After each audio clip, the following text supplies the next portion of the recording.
Delighted to be joined by Danny Jenkins. He's the CEO and co-founder of ThreatLocker. Going to talk about staying cyber safe. Those are terms, Dan, that perhaps everyone in my audience is not familiar with. So let's talk about cyber threats. That's an umbrella term, I believe.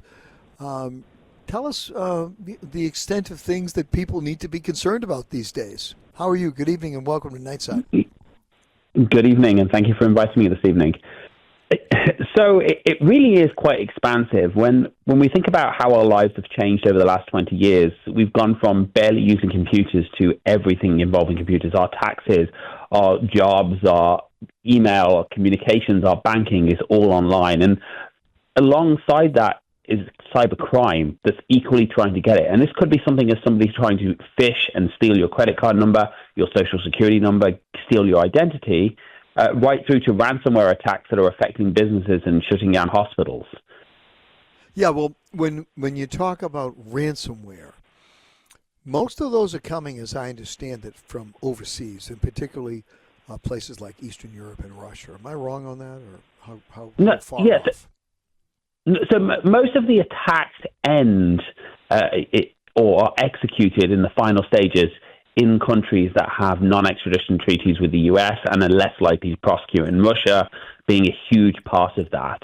But in addition to that, a lot of it starts with someone in the US. It starts with someone in Australia or Canada or all over the world, because what's actually happening is someone will gain access to your system, and then they'll sell that access to someone who's actually going to execute the attack.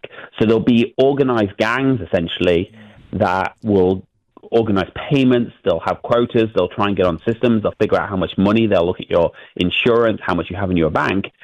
That tends to be executed mostly. Russia's the biggest single source. But in between that access is actually got by local people. The FBI are prosecuting thousands of Americans every year for actually giving that initial access to the attackers. So let me ask you this. Are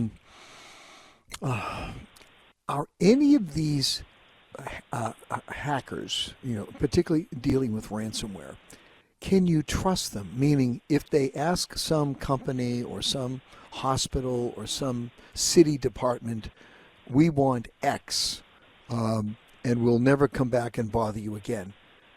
As corrupt as that is, are there some who have a reputation of actually doing it once and not coming back, or can you not trust them in any way, shape, or form? So I think there's some stats on this that in something like 94% of cases, when you pay the ransom, you get your data back. It's hard to know if they do anything else nefarious with it. It's hard to know if they sell it. And we kind of have this saying where if you get ransomware, you get 7 years bad luck. And that is because the bad guys have essentially just taken your customers' details, your contracts, your invoices. Now, they may not directly attack you. And I think in 94% of cases, when the ransom was paid, the data was restored back to its original state. But they may go after your customers and your partners and the people you do business with, because now they've got an in. And quite often the hardest part of getting into a business is finding an angle where somebody will trust you. So if you know I'm going to get an invoice from ABC Plumbing every month, and then suddenly you receive an invoice from something that looks like ABC Plumbing, you're more likely to trust it, and that could give the attacker access to your business. And that's one of the things that they'll use, even though they may not directly dump the data on the web. And I don't like paying anyway. The problem is when you're paying, you're essentially funding organized crime. Yeah. So if you don't have to pay, you should do everything in your power to avoid getting hacked in the first place. Okay, and also right. Paying. So if you avoid the problem, that's great. It's like if you don't have a toothache, you don't have to go to the dentist, I guess, theoretically. However, once you got that toothache, you got to go to the dentist. Once you're hacked as a company, as a public agency, as a school, is there any way to stand up and say, no way, we're paying, or are they just going to run roughshod over you? You really are you're between a rock and a hard place. And I think it depends on how much resiliency you have. Do you have good backups in place? What data? What is your relationship with your clients? When the NHS in the United Kingdom has been hit multiple times over, they never pay the bill. But also, they're the only healthcare chain in the UK. So what is it? Their customers aren't going to go back to them. It's not an option. So it depends on how strong you are as a company, what types of services you provide. Is the reputation damage going to be too big for you? And also, can you get your data back? If you're an insurance company and all of your data and backups are gone, like we saw Colonial Pipeline, MGM, those guys are almost backed into a corner, so they have no choice but to pay.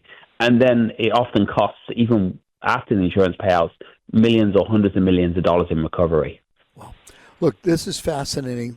In terms of individuals who have computers, the bottom line is if you don't recognize the person who has sent you the email, don't open the email. Because if they really do know you, they'll have your phone number, they'll call you. Just stop opening any email that you do not recognize. I think that's the rule of thumb, right? Clicking on a link and putting your credentials in might do, but if you don't recognize it or it seems out of place, because quite often these emails, if somebody gets hacked, they'll use their email account to email all of their friends.